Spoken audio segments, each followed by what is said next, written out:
যখন খাদিজার কবরের মধ্যে পড়ে গেছে, তার উসিলায় আমার খাদিজার কবরটাকে আমি আল্লাহ জান্নাতের বাগান বানায়া দিছি। এই কথা যখন জিবরাইল আমিন আমার হায়াতুন নবী জিন্দা নবী নূরের নবীজির কদম মুবারকে খেদমতে এসে সালাম জানাইলেন আর বললেন, ইয়া রাসূলুল্লাহ, আপনি আর কষ্ট পাবেন না। কারণে আল্লাহ সে চোখের উসিলায়, চক্ষু মুবারকের পানি মুবারকের উসিলায় মা খাদিজার কবরটাকে আমার আল্লাহ জান্নাতের বাগান বানিয়ে দিয়েছেন। এই সুসংবাদটা আমি আপনার কাছে পৌঁছিয়ে দিয়ে গেলাম।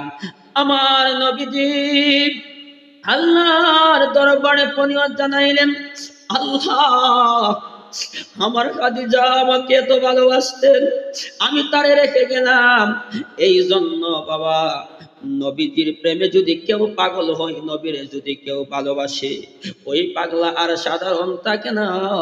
নবীর দিদার পেয়ে তার জীবনটা ধন্য হইয়া তার জাহান্নামের আগুন তার জন্য হারাম হয়ে যায়। এই জন্যই তো আশিক কত সুন্দর মোহাব্বত করে বলে, কে যাও তুমি বলো পাকের আজাই নবীর বাড়ি, কে যাও তুমি বলো পাকের আজাই নবীর বাড়ি। কত আশিক যায় তবে তোমার যায়, পথ পানে থাকে যাওয়ার আশায়।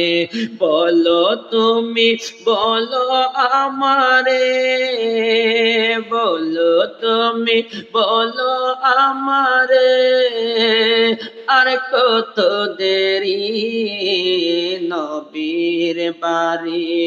আহাকে যাও তুমি বলো পাকের আজাই নবীর বাড়ি। কত মানুষ কাঁদে নবী পাইতে দিদার, আমিও একজন পাপী গোলাম তোমার। কত মানুষ কাঁদে নবী পাইতে দিদার, আমিও একজন পাপী গোলাম তোমার। কদম তলে চুমিব কবে, কদম তলে